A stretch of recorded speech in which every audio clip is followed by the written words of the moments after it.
talk to you about a topic today that I think is really important. I call it your midlife moment.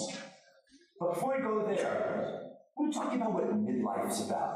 What is midlife? Well, people between the ages of 40 and 65. And I kind of think of it as a time when we deal with a life of challenges. You know what I mean? You're getting old, you're feeling vulnerable, you're having health issues, maybe bills, maybe a relationship that's not working. Kids. Parents aging, maybe dying. And then one day, all of a sudden, you've got this cocktail or blend that's unique to you, and you're stuck. That's kind of how I define your midlife moment. You're stuck, and you don't know what to do next. Before I tell you how to deal with your midlife moment and what to do, let me tell you about mine. So my midlife moment is one for the ages, people. First and foremost, at 50 years old, the big 5-0-H. Stuff was in free fall for me. I was having health issues for the first time. I was feeling like different. My mortality was popping into my head. And I'm like, wow, I feel crappy and there's no answers. It wasn't terminal, it wasn't life-threatening, but it kind of got me worried and anxious. On top of that, both my father and father-in-law was dying. My dad was. Decline from Parkinson's disease. Slowly fading away. Broke my heart. And I watched my father-in-law have a stroke. And he was declining at the same moment. My mother and mother-in-law were declining. All 4 parents struggling. I'm the youngest of 3 boys. My 2 older brothers were lost to addiction. That's all happening in my 50th year. One guy was in and out of public housing in New York, calling me in the middle of the night, screaming at me, yelling at me, angry with himself in the world. My other brother, living in Las Vegas, calling me in the middle of the night, suicidal, threatening to kill himself. And now I had watched them decline over time, but now I had no answers. And every minute of every day, I'm struggling with the anxiety, the fear, the worry. What am I going to do with these guys? And they don't listen. Didn't know the people who live in the I enable it. Okay, so on top of that, I'm out of a job. Same year. So I built a company called the School of Rock. Over a 3.5-year period, we grew from 5 to 55 schools. We had 50 more on the contract. And if you remember the recession of 2008 and 9, well, I had to find funding because we got out in front of our skis a little bit, sold to a private equity firm. And 1 year later, they do what private equity does. I got the boot. They brought in their own CEO, and that's what they do. So now I'm out of a job. This company that I built after transitioning my career from the media business, and I had such a passionate connection to it.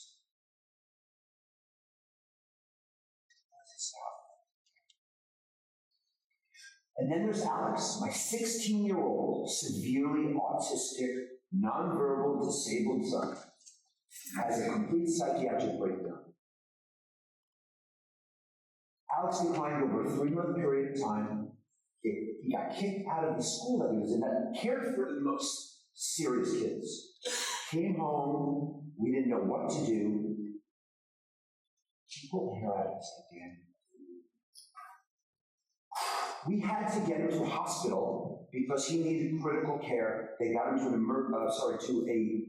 psychiatric ward in Westchester County in New York.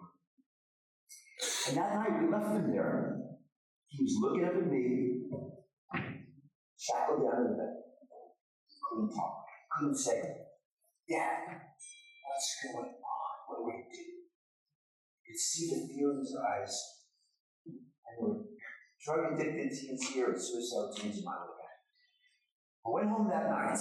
I went in the basement. My wife, Susan, went to her room, and I sat in the basement. I remember like it was yesterday. And I said, is this it? Is this it? Is this my life? This is going to be my life for the rest of my life? I fought so hard to get out of the streets of Queens and have success in business, found a lady who I love. How could this happen to me all at once? And I sat there, and then a thought popped into my head and said, are you going to fold? Pretty weird question to ask yourself when you're down. Are you going to fold, loser? And then I had another thought that popped in my head and said, or are you going to grow?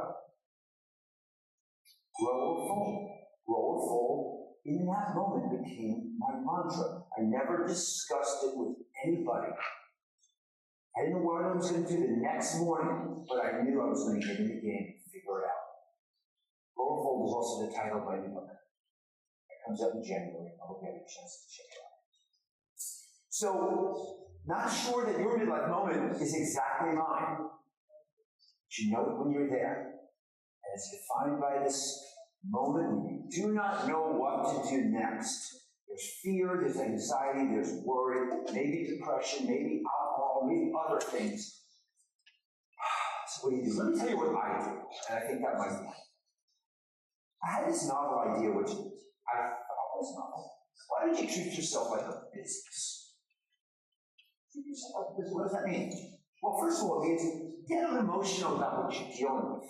Do what you do in business. I had always been good at building strategy and vision and plans and executing, but not always for myself and my family. So I took an inventory of what was really broken, rank order, prioritize them, like we do, and I went to work. Went to work one step at a time. 2 weeks later, we got Alex out of the psychiatric ward, and I leaned in on experts, and we got him to a residential school 3 months later in Maryland. Now, he was on his journey, and he needed to actually grow and rise to the occasion himself, independent of us, as hard as that was. On top of that, I created an MVP plan. MVP, my vision plan.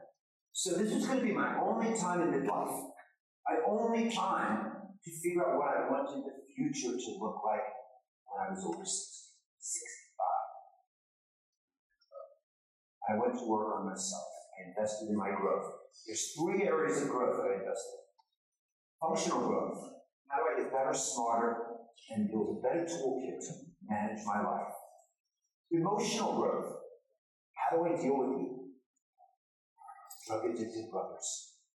I went to Al-Anon. I found a therapist. I went to work on my own self, my anger and impulsivity, my tendency to drink too much to put out the fire. And then the last thing, I went to work on my creative growth. Guess what I did? I started in art school. In art school, I hadn't taken an art class since I was 14. I never took one art history class. Today, one group of students in 15 locations in 6 states, and we're building this business to teach through the lens of living artists to transform art education. So, I can tell you more and more about my journey, but in 2018, I reflected what place I got to decided to write a book and share. Now I'm here to my home. And along the way, I found my purpose, positive, and to help people find their magic and their creative inspiration. So, before I wrap up, I have a simple question. You know what it is.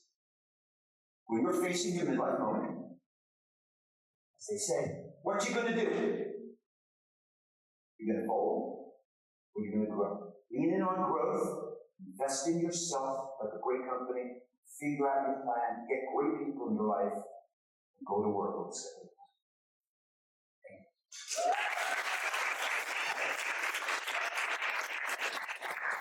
Thank you.